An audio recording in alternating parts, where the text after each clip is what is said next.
எப்படி இருக்கீங்க? எல்லாரும் சூப்பராக இருக்கீங்க நம்புறேன். நானும் ரொம்ப ரொம்ப நல்லா இருக்கேன். இன்னைக்கு வந்து ஈவினிங் ஆரம்பிச்சு நைட் வரைக்கும் எங்களோட வீக் டே ரொட்டீன் எப்படி இருக்க போகுது அப்படின்னு தான் இந்த வீடியோவாக இருக்க போகுது. எப்போவுமே ஒரு ஈவினிங் ரொட்டீன் பண்ணதே இல்லைன்னு நினைக்கிறேன் நான். Mostly like day in my life, morning routine எல்லாம் கூட பண்ணியிருப்பேன். ஈவினிங் ரொட்டீன் பண்ணலாம். யூஸ்வலாக லியா பாப்பா ஸ்கூல்லேருந்து வந்து அவளுக்கு சாப்பாடு ஊட்டி தூங்கி எந்திரிச்சதுக்கு அப்புறமாத்துலேருந்து என்ன கூத்து நடக்கும் அப்படிங்கிறது தான் இன்னைக்கு வீடியோவாக இருக்க போகுது. ஸோ பார்த்து என்ஜாய் பண்ணுவீங்க அப்படின்னு நம்புறேன். இன்னைக்கு முக்கியமாக வந்து பரோட்டாவும் சால்னாவும் பண்ணுறேன் நைட்டு டின்னருக்கு. அந்த ரெசிபியும் உங்க கூட ஷேர் பண்ணலாம் அப்படின்னு நினச்சேன். ஆல் டுகெதராக லியாவை வச்சுக்கிட்டு ஒரு ஈவினிங் அவளோட சேர்ந்து எங்களோட ரொட்டீன் எப்படி சமாளிச்சு மேனிக்கு போகுது அப்படிங்கிறது தான். வாங்க வீடியோக்குள்ளே போகலாம். ஆல்ரெடி சவுண்ட் எஃபெக்ட்ஸ் கேட்கும்னு நினைக்கிறேன், காமிக்கிறேன். வாங்க என்ன பண்ணுறோன்னு பாருங்க.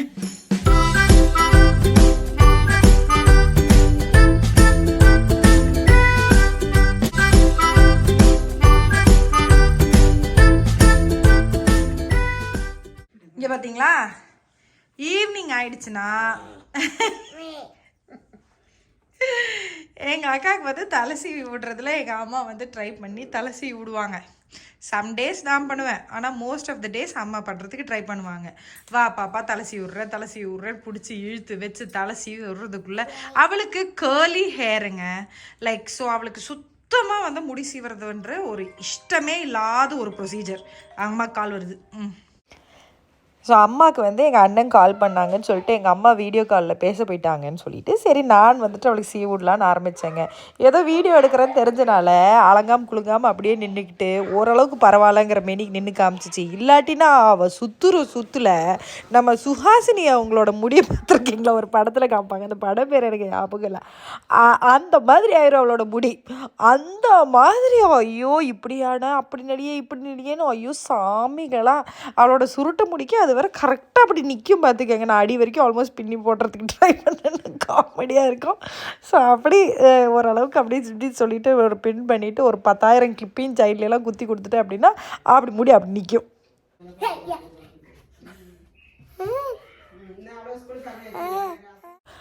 ஸோ இந்த லராஷ் போசையோட ட்ரிபிள் ரிப்பேர் மாய்ஸ்சரைசிங் க்ரீம் தாங்க நான் இப்போ கொஞ்ச நாளாக இவளுக்கு யூஸ் பண்ணிகிட்ருக்கேன். இந்த டியூப் மாதிரி ஒன்று முகத்துக்கு போடுறதுக்காக மட்டும் நான் ஏதாவது ஒரு க்ரீம் இந்த மாதிரி வாங்கி வச்சுப்பேன். கண்டிப்பாக வந்து ஃப்ராக்ரன்ஸ் ஃப்ரீயாக இருக்கணும் அப்படின்றது ஒரு மஸ்ட்டாக வச்சுப்பேன். அதில் வந்து எனக்கு லராஷ் போசையோட பிராண்ட் பொதுவாகவே ரொம்ப பிடிக்கும். நானுமே நிறைய ஸ்கின் கேர் ப்ராடக்ட்ஸ் அவங்களுக்கு யூஸ் பண்ணுவேன். பட் லியா பாப்பைக்கு அவளோட ஃபேஸ் க்ரீம் இது. நிறைய பேர் என்கிட்ட கேட்குறீங்க அவளுக்கு மாய்ஸ்சரைசர், ஸ்கின் கேர் ப்ராடக்ட்டு இல்லாட்டா தலை முடிக்கலாம் என்ன பண்ணுறீங்க அப்படின்னு. ஸோ அதுக்காக இதை காமிக்கிறேன். ஸோ மாய்ஸ்சரைசர் போட்டு விட்டுக்கிறதுக்குள்ளே மூஞ்சியை பல விதமான சேப்பாக ஆக்கிட்டா பாருங்க. அலெக்ஸால பாட்டு போட்டு டான்ஸ் ஆடுவாங்க. அதுதான் கூத்து இப்போ நடந்துகிட்டு இருக்கு. Dance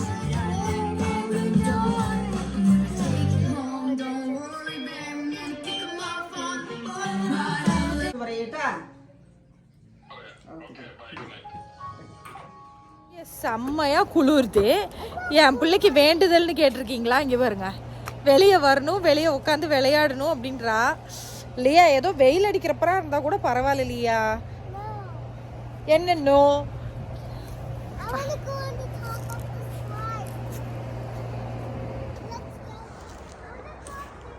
No, going up there. Some days அவளுக்கும் போர் அடிக்குங்க. நான் வந்து டிவி அதிகமாக என்கரேஜ் பண்ணாமல் இருக்கிறதுக்கு ட்ரை பண்ணுவேன். ஆனாலும் டிவி போட மாட்டேன்னுலாம் சொல்ல, கண்டிப்பாக போடுவேன். ஆனால் கொஞ்சம் டைம் வந்துட்டு இந்த மாதிரி ஆஃப் பண்ணி எதையாவது வேறு ஏதாவது பண்ணால் நல்லாயிருக்கும்லன்னு பார்ப்பேன். ஸோ வெளியே எங்களுக்கு இந்த ஒரு ஸ்லைடு வச்சுருக்கேன். அது என்னமோ என் பிள்ளை இன்னுமே விளையாடிக்கிட்டு தான் இருக்கா பாருங்கள். வீட்டுக்குள்ளே ட்ரைனஸ் எப்போவுமே அதிகாச்சுன்னா ஒரு பிக்கெஸ்ட் ப்ராப்ளம் என்ன தெரியுங்களா? மூக்கு ரொம்ப ட்ரை ஆகி ரத்தம் வரும். குழந்தைங்களுக்கு கோல்டு பிடிச்சா அது ட்ரைன் ஆகாமல் ட்ரை ஆகிருக்கனால ரொம்ப கஷ்டப்படுவாங்க. ஸோ இந்த மாதிரி நிறைய இஷ்யூஸ் வந்து வீட்டுக்குள்ளே எஸ்பெஷலி இந்த ஹீட் ஓடிட்டே இருக்கனால அதோட ப்ராப்ளம் இருந்துக்கிட்டே இருக்கும். ஸோ அட்வைசபிள் பார்த்தீங்கன்னா 40% to 50% ஹியூமிடிட்டி வீட்டுக்குள்ளே இருந்தால் நல்லதுன்னு சொல்லுவாங்க. ஆனால் இந்த மிஷின் எப்படின்னு பார்த்தீங்கன்னா 50% வரைக்கும் ஆகிற வரைக்கும் அது ஓடிக்கிட்டே இருக்கும். நான் இந்த சைடு கார்னரில் வச்சுருக்கனால அது ஆல்மோஸ்ட் டைம் ஓடுது. ஏன்னா ட்ரைனஸ் இருந்துக்கிட்டு தான் இருக்குது, ஏன்னா ஹீட்டர் ரன் ஆகுது இல்லைங்களா? ஸோ கூல் மிஸ்ட்டும் கிடைக்கும், வார்ம் மிஸ்ட்டும் கிடைக்கும் நமக்கு இந்த ஹியூமிடிஃபையர்ஸை பொறுத்த வரைக்கும். வந்து பேசிக்லி பார்த்தீங்கன்னா நம்ம மொபைலில் கூட ஒரு ஆப் இருக்குங்க. அது மூலயமா கூட நீங்கள் வேணும்னா ஆன் பண்ணுறது ஆஃப் பண்ணுறது அந்த மாதிரி எல்லாம் பண்ணிக்கலாம். இப்போ ஆட்டோவில் இருக்குன்றனால அதுவே பேசிக்லி சென்ஸ் பண்ணிக்குது. இப்போ இதில் பாருங்கள், இப்போ லோவில் லோ அப்படின்னு சொல்லுது, மீடியமாக நம்ம வச்சுக்கலாம், இல்லாட்டினா ஹைலியும் வச்சுக்கலாம். ஸோ அதுக்கேற்ற மாதிரி வந்துட்டு இந்த ஃப்ளோ இப்போ ஹைனா எவ்வளோ நிறையா அதிகமாக வருது பார்த்தீங்களா. இப்போது ஃபார் எக்ஸாம்பிள் லோன்னா ஓரளவு குறைஞ்சி வருது, மீடியம்னா பாருங்கள் இந்த அளவுக்கு வரும் அப்படிங்களா. ஹை அப்படின்னு மாற்றிட்டா நல்லா வருது பாருங்கள். Come back. நான் இதை அதிகமாக யூஸ் பண்ணுறேன் வீட்டில் அப்படிங்கிறனால உங்களுக்கு ஷேர் பண்ணணுன்னு நினச்சேன். திஸ் இஸ் கைண்ட் ஆஃப் அமேசானில் தாங்க வாங்கினேன். எனக்கு ரொம்ப யூஸ்ஃபுல்லாக படுது. ரொம்ப ரொம்ப ரொம்ப ரொம்ப நல்லாவே இருக்குது. இதில் இன்னொன்று என்னென்னா, பின்னாடி வந்து ஒரு சின்ன ஸ்பேஸ் கொடுத்துருக்காங்க எசென்ஷியல் ஆயில் ஊற்றி வைக்கிறதுக்காக ஒரு இடம்.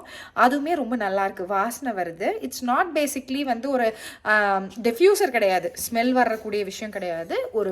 ஒரு சைடாக தான் அதை கொடுத்துருக்காங்க. மெயின் பர்பஸ் என்னென்னு பார்த்தீங்கன்னா, இதுக்கு வந்து ஹியூமிடிஃபையராக தான் நம்ம யூஸ் பண்ணிக்கணும். ஸோ சரி நீ சமைக்க ஆரம்பிச்சிடலாம் அப்படின்னு சொல்லிட்டு, ஏன்னா இன்றைக்கி பரோட்டா இதெல்லாமே பண்ணுறேன் அப்படிங்கிறதுனால கொஞ்சம் டைம் பிடிக்கும், அதனால் நேரத்துலேயே ஆரம்பிச்சிட்டேன். ஸோ ஒரு கேண்டிலை ஃபஸ்ட்டு பற்ற வச்சிடலாம்னு நினச்சேன். பார்த்தீங்களா மணி 5:15 தான் ஆகுது. இன்றைக்கி வெள்ளிக்கிழமை அப்படிங்கிறனால சரி விளக்கு பற்ற வைக்கலாம் அப்படின்னு நினச்சி விளக்கு பற்ற வச்சோம். இது வந்து எங்கள் ஊரில் ஒரு வேளாங்கண்ணி போயிட்டு வந்தப்போ அந்த விளக்கு வாங்கினதுலேருந்து எங்கள் வீட்டில் அது ஒரு வழக்கமாயிடுச்சு. பரவாயில்ல வெள்ளிக்கிழமையானா ஒன்று பற்ற வைக்கலாம் அப்படின்னு. அண்ட் ஆல்சோ ஃப்ரைடேஸ் நாங்கள் இன்னொன்று என்ன பண்ணுவோன்னு பார்த்தீங்கன்னா, எனக்கு இன்சென்ஸ் வீட்டில் போடுறது ரொம்ப பிடிக்குங்க. நம்ம ஊரில் கிடைக்கிற ஊதுபத்தி நிறைய இது வந்து வாசனையை விட புகை அதிகமாக வரும். ஒரு சிலது மட்டும் ரொம்ப நல்லாயிருக்கு. ஆனால் நாங்கள் இருந்த ஏரியாலெலாம் அப்போல்லாம் நான் சொல்கிறேன் எது நல்லதுன்னெலாம் தெரியாமல் இருந்த டைமெல்லாம் இருந்தது, அதனால் அதிகமாக யூஸ் பண்ணலை. இங்கே வந்ததுக்கப்புறமா இந்த மாதிரி ஒரு பீஸுங்க உருண்டையாக இருக்கும். தீ லைட்டாக இப்படி காமிச்சோம் அப்படின்னா அப்படியே பொரிஞ்சு போகும் பின்னாடி. நான் இந்த மாதிரி டிஃப்ரெண்ட் கைண்ட்ஸ் ஆஃப் இன்சென்ஸ் வாங்கி வச்சுருக்கேன். அதாவது வாசனை வரக்கூடிய ஃப்ராங்க் இன்சென்ஸ், அந்த மாதிரியான இந்த கம்ஸ்ன்ற மாதிரியான விஷயங்கள். ஸோ கடீனியா வந்து என்னோட ரொம்ப ஃபேவரட்டான ஒரு வாசனை. அதை விட்டால் வெறும் பிளெயின் ஃப்ராங்க் இன்சென்ஸ் ஸ்மெல் அதுவும் ரொம்ப பிடிக்கும். ஸோ இந்த மாதிரி அதில் வந்து ஒரு 2-3 கிறிஸ்டல்ஸை மட்டும் போட்டாலே தாராளமான அளவுக்கு புகை வருது. ஸோ கொஞ்சம் நேரம் வீடு ஃபுல்லாக காம்பேன், சாமி காமிச்சிட்டு அப்படியே வந்து வீடு ஃபுல்லாக சுற்றி எல்லா இடத்துலையும் காம்பேன். இந்த வாசனை வந்து அண்ட் இன்னொன்று என்ன தெரியுங்களா, நம்ம வீடு இங்கே யூஎஸில் பொறுத்த வரைக்கும் எப்போவுமே சாத்தியே தானே இருக்குங்க. அதனால் நம்மளோட க்ளோத்ஸ் எல்லாம் அதாவது இந்த கர்டன்ஸில், நம்மளோட இந்த க்ளோத்ஸில், இதில் எல்லாமே அந்த வாசனை படியும் பாருங்கள். அந்த நல்ல ஃப்ராக்ரன்ஸாக இருக்கிற அந்த இது வாங்கினீங்க அப்படின்னா அவ்வளோ நல்லாயிருக்கும். நம்ம வீட்டுக்குள்ளே என் வீட்டுக்காரர் ஆஃபீஸ் முடிச்சு வரும்போதெல்லாம் வந்துட்டு ஐயோ ரொம்ப நல்லாயிருக்குமா வாசனை அப்படிம்பாங்க. நமக்கே அது ரொம்ப ரெஃப்ரெஷிங்கான ஒரு ஃபீலாக எனக்கு ரொம்ப பிடிக்கும். ஒரு க்யூப் தாங்க போடுவேன். இங்கெல்லாம் வந்து இந்த ஃபயர் இல்லாமல் இருக்கிறனால இல்லாட்டினா கத்த ஆரம்பிச்சிடும். அதனால் ஒரு க்யூப் எங்களோட வீடோட சைஸுக்கு ரொம்ப அதிகமாக இருக்காது, கரெக்டாகவே இருக்கும். ஸோ அதனால் நான் அதை ஒரு மஸ்ட் டூவாக பண்ணுவேன். இனி அடுத்தது சரி ஓகே பரோட்டா பண்ண ஆரம்பிச்சிடலாம் அப்படின்னு சொல்லிட்டு பரோட்டா பண்ணி ரொம்ப நாளாச்சு. இப்போல்லாம் ஈஸியாக இங்கே ஃப்ரோசன் கிடைக்கிது அப்படிங்கிறனால இந்தியன் ஸ்டோர்லேருந்து வாங்கி வச்சுட்டு பண்ணுறதாச்சு. நான் சரி பண்ணி ரொம்ப நாள் ஆச்சுல, ஒரு தடவை செய்வோமே, எவ்வளோ நாள் ஆயிடுச்சு அப்படின்னு நினச்சி சரி இன்றைக்கி பண்ணலான்னு ஸ்டாண்ட் மிக்சர் எடுத்து வச்சேன். ஸ்டாண்ட் மிக்சர்லலாம் பண்ணணுன்னு அவசியம் இல்லைங்க, நான் எப்போவுமே சொல்கிறது தான், கையிலேயே குழைக்கலாம். எனக்கு இது இருக்கனால நான் அதை யூஸ் பண்ணிக்கிறேன். ஒரு 2-3 கப் அளவுக்கு மைதா போட்டுக்கணும், கொஞ்சம் தேவையான அளவு உப்பு, ஒரு டேபிள் ஸ்பூன் மட்டும் சர்க்கரை, ஒரு ஸ்பூன் நெய், அப்புறமா ஒரு 2 ஸ்பூன் எண்ணெயை ஊற்றி மெதுவாக அதை மிக்ஸ் பண்ண ஆரம்பிச்சிடுங்க. மிக்ஸ் பண்ணிவிட்டு இது வந்து ஸோ டின்னருக்கு நீங்கள் பண்ண போகிறீங்க, ஒரு 8 மணிக்கு சமைக்கிறீங்கன்னா, நான் பண்ணுறதே ஆல்ரெடி லேட்டுங்க. இன்னுமே நேரத்தில் பண்ணிங்கன்னா, இன்னுமே ரொம்ப நேரம் ஊற வச்சிங்கன்னா ரொம்ப ரொம்ப நல்லது. ஸ்டாண்ட் மிக்சர் இந்த மாதிரி நான் யூஸ் பண்ணுற மாதிரி யூஸ் பண்ணுறவங்களா இருந்ததுன்னா தயவுசெய்து அதை வந்து கொஞ்சம் அடிக்கடி இந்த மாதிரி மிக்ஸ் பண்ணி விட்டுட்டே இருங்க. தண்ணி இங்கே வச்சுருக்கேன், ஒட்டு மொத்தமாக ஊற்றாமல் தேவையான அளவுக்கு கொஞ்சம் கொஞ்சமாக மட்டும் ஊற்றி மிக்ஸ் பண்ணிக்கோங்க. அளவெல்லாம் இல்லைங்க, நம்ம சப்பாத்தி பதம் எப்படி மிக்ஸ் பண்ணுவோமோ அதே மாதிரி தான். ஆனால் இதில் வந்து கொஞ்சம் எண்ணெயும் ஒரு ஸ்பூன் மட்டும் நெய் போட்டுக்கோங்க. நெய் அதிகமாக போட்டிங்கன்னா பொடிஞ்சிரும். அந்த மாதிரி முன்னாடி ஒரு தடவை செய்யும்போது எனக்கு அந்த மாதிரி ஆயிருக்கு, அதனால் நான் அதை முன்னாடி உங்ககிட்ட சொல்கிறேன். ஸோ நான் நெய் போட்டே பண்ணியிருக்கேன், அந்த மாதிரி பண்ணப்போ கூட ரொம்ப பொடிஞ்சு போயிடும். ஸோ அது இல்லாமல் இருக்கணும் அப்படின்னா எண்ணெயில் பண்ணுறது தான் நல்லது. ஒரு ஸ்பூன் மட்டும் நெய் போட்டுக்கோங்க, கரெக்டாக இருக்கும். ரொம்ப நேரம் மிக்ஸ் பண்ணதுக்கப்புறம் நல்லா சாஃப்டாக வந்துருச்சு நம்மளோட பரோட்டா. இது வந்து நான் முன்னாடியெல்லாம் கையிலேயே தான் பண்ணுவேன், ஸோ கொஞ்சம் நிறைய நேரம் பண்ணுற மாதிரி மாதிரி இருக்கும். நான் வந்து அப்படியே உருண்டை பிடிச்சி ஊற வைக்கிறத விட நான் தனித்தனியாக உருண்டை பால்ஸ் வந்து ரெடி பண்ணிவிட்டு எவ்வளோ பரோட்டா எனக்கு வேணுமோ அதை நான் பிரித்து வச்சுட்டு ஒரு பிளேட்டில் வச்சு ஊற வச்சுருவேன். எண்ணெய் ஊற்றி மூடி வச்சு ஒரு ஃபாயில் மாதிரி ஏதாவது போட்டு ஊற வச்சு அதை வச்சுருங்க. லியா பாப்பி இந்த மாதிரி திரும்ப கொஞ்சம் நேரம் டிவி பார்க்குற மம்மின்னு சொல்லிட்டு ஏதோ ஒரு டான்ஸ் எல்லாம் போட்டுட்டு பாட்டு கேட்டு ஆடிட்டு இருந்தா.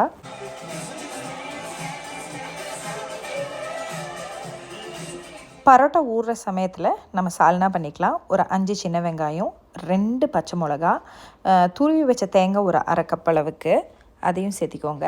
அடுத்தது வந்து ஒரு சின்ன துண்டு பட்டை, 3 கிராம்பு, அதுக்கப்புறமா ஜீரகம் ஒரு 1/2 டீஸ்பூனு, சோம்பு வந்து ஒரு 1 டீஸ்பூனு, இதோட கசகசா போட்டாலும் நல்லாயிருக்கும், 2 ஏலக்காய், ஒரு காரத்துக்கு ஏற்ப பெப்பரு, கொஞ்சம் கேஷ்யூ நட்ஸு, பொட்டுக்கடலை ஒரு 2 ஸ்பூன் அப்படின்ற அளவு போட்டு நல்லா மைய பேஸ்ட்டாக அரைச்சி எடுத்துக்கோங்க. இன்றைக்கி நான் இன்ஸ்டன்ட் பாட்டில் பண்ணுறேன், நீங்கள் வந்து ப்ரெஷர் குக்கரில் பண்ணலாம். எண்ணெயை ஊற்றிக்கோங்க. ஒரு 2-3 டேபிள் ஸ்பூன் எண்ணெய் ஊற்றி அதில் ஒரு பிரியாணி இலை, சின்ன துண்டு பட்டை, ஒரு 3 கிராம்பு, 2 ஏலக்காய் அதெல்லாமே போட்டுட்டு லைட்டாக சாட்டே பண்ணிக்கோங்க. ஒரு 10-15 செகண்ட் போல் எண்ணெய் சூடானதுக்கப்புறமா அதை சாட்டே பண்ணிக்கோங்க. கறிவேப்பிலையும் கொஞ்சம் போட்டுக்கோங்க. ஆல்ரெடி அரைக்கும் போதும் பச்சை மிளகா, பெப்பர் இருக்குது. ஸோ உங்கள் காரத்துக்கு ஏற்ப பச்சை மிளகாவை ஆட் பண்ணிக்கோங்க, இல்லாட்டினா ஆட் பண்ணாமையும் விடலாம். ஏன்னா இந்த ரெசிப்பியில் நம்ம சில்லி பவுடரும் போடுவோம். 2 பெரிய வெங்காயம் நறுக்கி நீளமாக அறுக்கி வச்சதை சேர்த்து கொஞ்சமாக உப்பையும் போட்டு நல்லா வதங்கி வர்ற அளவுக்கு நல்லா வதக்கிக்கோங்க. இனி அதில் ஃப்ரெஷ்ஷாக அரைச்ச இஞ்சி பூண்டு பேஸ்ட்டு 2 டேபிள் ஸ்பூன் போல் ஆட் பண்ணிக்கோங்க. இதில் வந்து நல்ல பச்சை வாசனை போகிற அளவுக்கு நல்லா அதையுமே வதக்கி எடுத்ததுக்கப்புறமா 2 மீடியம் சைஸ் நல்ல பழுத்த நாட்டு தக்காளியாக இருந்ததுன்னா டேஸ்ட் நல்லாயிருக்கும். ஸோ நாட்டு தக்காளி எடுத்துக்கோங்க. பெங்களூர் தக்காளியை விட இது ப்ரிஃபர்ட். ஸோ அதையுமே வந்து ஒரு மூடி போட்டு லைட்டாக மூடி வச்சு நான் வைப்பேன். அப்போ சீக்கிரமாக வந்து தக்காளி மசிஞ்சு வரும் அப்படிங்கிறதுக்காக. எனக்கு நல்லா ஃபைன் பேஸ்ட்டாக ஆனதுக்கப்புறமா காரத்துக்கு ஏற்ப சில்லி பவுடர் கொஞ்சம் போட்டுக்கோங்க. மஞ்சள் பொடி ஒரு 1/4 டீஸ்பூன், அதுக்கப்புறமா ஒரு 1/2 டீஸ்பூன்லேருந்து 1 டீஸ்பூன் போல் கொரியாண்டர் பவுடரையுமே சேர்த்திக்கோங்க. கை நிறைய கரெக்டாக ஒரு கைப்பிடி அளவுக்கு மின்ட் லீவ்ஸு, புதினா அண்டு கொத்தமல்லி ரெண்டையுமே வந்து ஒரு கைப்பிடி அளவு அப்படின்ற மாதிரி போட்டு அதையுமே நல்லா வதக்கி விட்டுக்கோங்க. நம்ம அரைச்சி வச்சுருந்தோம்ல பேஸ்ட்டு, அதை வந்து நல்லா ஃபைன் பேஸ்ட்டாக அரைச்சிக்கோங்க. அதையுமே ஆட் பண்ணி மிக்ஸ் பண்ணி விட்டுட்டு நம்ம வந்து ஆல்ரெடி வந்து இது திக்காகவே இருக்குங்க, நமக்கு வந்து கொஞ்சம் தண்ணி தேவைப்படும். ஸோ நான் வந்து இங்கே ஒரு 2 கப் அளவுக்கு தண்ணி ஊற்றுறேன். வேணும்னா நீங்கள் எக்ஸ்ட்ராவாக அதுக்கப்புறமா ஊற்றிக்கலாம். மிக்ஸ் பண்ணி உப்பு சரியாக இருக்கான்னு டேஸ்ட் பார்த்துக்கோங்க. உப்பு பத்தலை அப்படின்னா எக்ஸ்ட்ராவாக போட்டுட்டு நம்ம மூடி போட்டு விசில் வைக்க வேண்டியது தான். ஒரு 2 விசில் வச்சுக்கோங்க குக்கராக இருந்ததுன்னா. நான் ப்ரெஷர் குக்கிங்கில் வந்துட்டு 3 நிமிஷம், ஹை ப்ரெஷர் குக்கிங்கில் 3 நிமிஷம் போல் வச்சு எடுக்க போகிறேன். ஸோ அவ்வளோதான், நம்மளோட சால்னா ரெடி. அந்த டைம்குள்ளே பார்த்திங்கன்னா ஒரு 1-1.5 மணி நேரம் போல் நான் இது ஊற வச்சுருப்பேன். 1.25 மணி நேரம் போல் நம்மளோட மாவு ரெடியாக இருக்குது. நல்லா சாஃப்டாக இருக்கும். எண்ணெய் ஊற்றி இந்த மாதிரி தான் ஊற வைக்கணும்.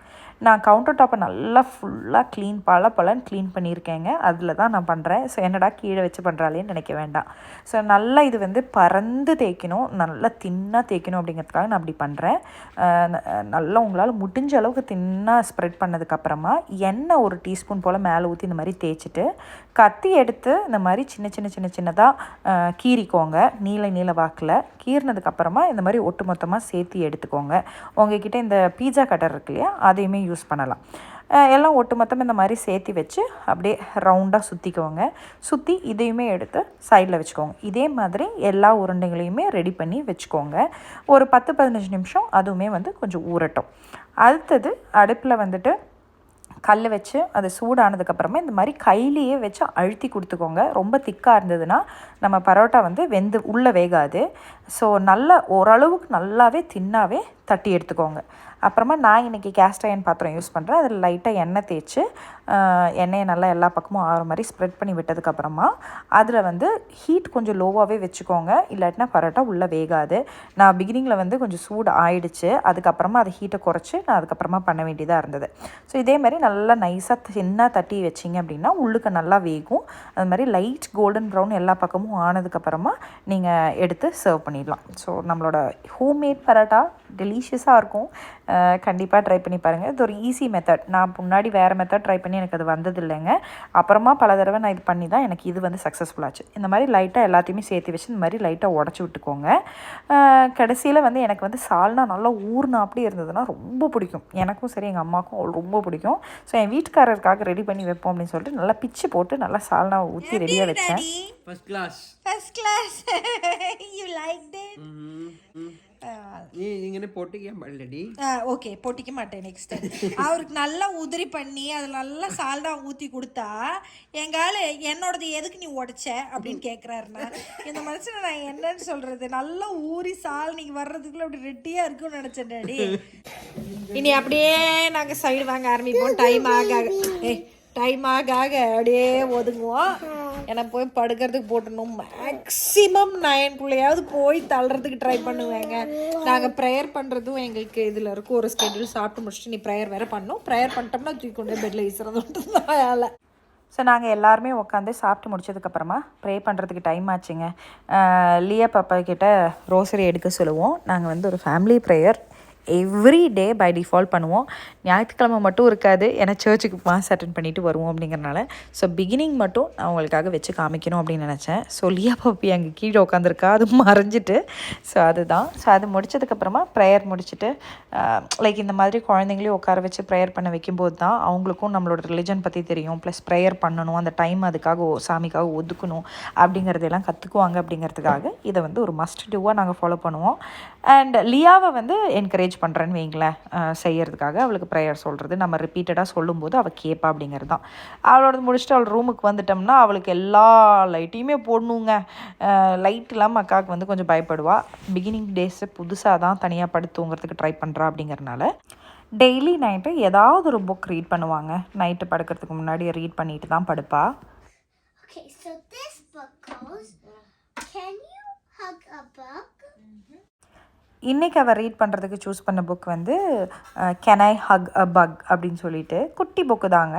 அது ஒரு டெய்லி ப்ராக்டிஸாக பண்ணோம் அப்படின்னா ரீடிங்க்கு ரொம்ப ஒரு நல்ல ஒரு ட்ரைனிங் ப்ராசஸாக இருக்கும் குழந்தைங்களுக்கு. அப்படிங்கிறனால இதை வந்து ரொம்ப நாளாக பண்ணுறோம். லைக் வீக்லி அட்லீஸ்ட் ஒரு 3 நாளாவது கண்டிப்பாக ட்ரை பண்ணுவேன். எஸ்பெஷலி வின்டர் பிரேக் மாதிரியான டேஸில் இருக்காதுன்னு வைங்களேன், பாக்கி இருக்க டேஸ்லாம் ஏதாவதெல்லாம் பண்ணுவாள். ஸோ அது முடிச்சதுக்கப்புறமா கொஞ்ச நேரம் சம்டேஸ் வந்து அவள் கூடயே உட்காந்துருப்பேன்.